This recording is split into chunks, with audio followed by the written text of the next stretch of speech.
자, 산으로 갑시다. 블록에는 산에 있나 봐요. 예, 블록이라는 것은 있는 것이 아니라 산으로 가서 만들어야 돼요. 아, 만들어? 예, 예.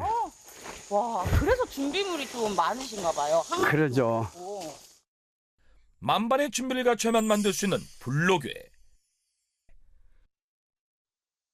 영원히 늙지 않는다는 이름답게 박건용 씨 역시 영생이라는 말에 매료되어 블록괴를 재현하게 되었지만 최근엔 그 이유가 조금 달라졌다고 한다. 지금은 이제 제 어머니가 이제 집안 이야기인데 최장암으로 지금 계신 지가 벌써 4년이에요. 물론 이게 어머니를 지금 뭐 이렇게 4년째 이렇게 계시게 한 건 아니지만, 근데 어머니가 아무튼 좋아를 하시고 어머니가 즐겨 드시기 때문에 또 만들게 됐어요. 4개월 시한부 선고를 받았지만 아들의 정성 덕분인지 4년째 투병 생활을 이어오고 있다는 그의 어머니. 매일 어머니를 떠올리며 산을 오르고 정성을 쏟아 블록괴를 만들고 있다고 하는데 과연 오늘 성공적으로 만들어낼 수 있을까? 이를 위해 힘든 내색 없이 분주히 산을 오르는 박건용 씨. 그런데 저게 만약에 기면 좋겠는데. 무언가를 찾는 듯 한참을 맴돌기 시작하는데 그러더니 갑자기 어이? 대뜸 나무를 껴안는다. 대체 무슨 일이 벌어지고 있는 것일까? 이게 나하고 인연이에요. 이게 바로 나에게 꼭 필요한 블록의 재료입니다. 나무를 껴안은 이유는 블록의 재료를 확인하기 위함이었다. 끝이 보이지 않을 정도로 높이 솟은 나무. 대체 어떤 나무인 것일까? 소나무예요. 우리나라 정통 적송. 우리 영조대왕께서 제일 즐겨했던 게 소나무였어요. 블록의 재료는 바로 소나무.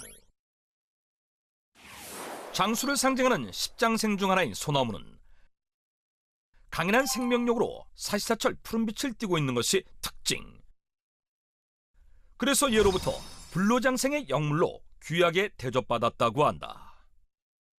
고르는 기준이 있으세요? 곱게 가면서 휘어지지 않아야 되고, 이제 보통 80에서 100년, 100년 이짝저짝 이렇게 보시면은 나이가 이렇게 대충 나와요.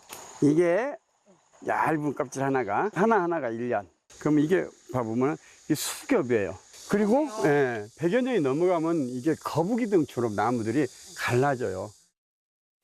블록의 재료가 되는 소나무는 하늘을 향해 곧고 바르게 자라있는 것이 좋은데 특히 100년 넘은 소나무가 약성이 뛰어나기 때문에 소나무의 나이를 알 수 있는 기둥의 표피 두께를 확인해 블록괴를 만들 소나무를 점찍는다고 한다. 마음에 드는 소나무를 발견한 박건용 씨. 서둘러 작업을 시작하는데 그런 그가 향한 곳은 나무가 아니라 땅속.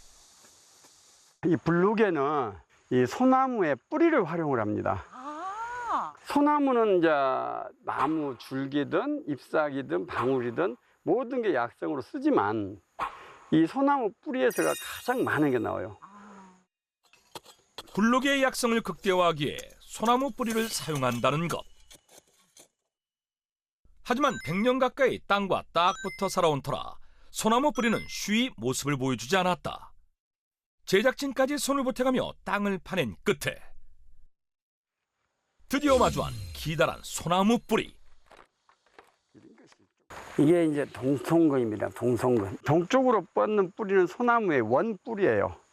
그래서 옛날에는 소나무가 물을 안 줘도 이슬을 먹고 큰다고 그래요. 그게 동쪽으로 뻗는 원뿌리가 이슬을 먹어요. 동송근 뿌리의 모든 양분을 가지고서 블록괴를 만듭니다.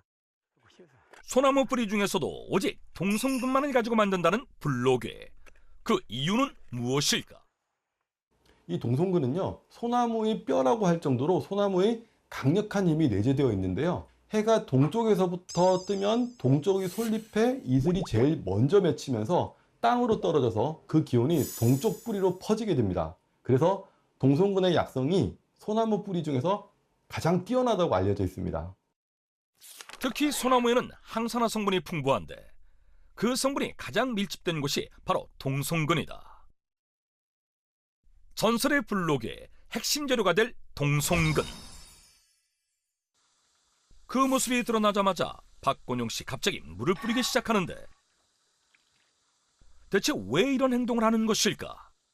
흙제거를 하는 것도 있지만 블록이라는 지금 만들고자 하는 것은 살아있는 나무의 뿌리를 활용한 거예요. 살아있는 나무의 뿌리를 활용한다? 움직일 수 없는 이 커다란 나무에 달린 동송근을 이용해 어떻게 블록에를 만든다는 것일까? 의문이 쌓여가는 그때 갑자기 갖고 온 항아리를 동송근에 끼워 넣는다? 그리고는 의문의 액체를 붓기 시작하는데 정말 전설의 명약답게 만드는 법 또한 참으로 비범하다.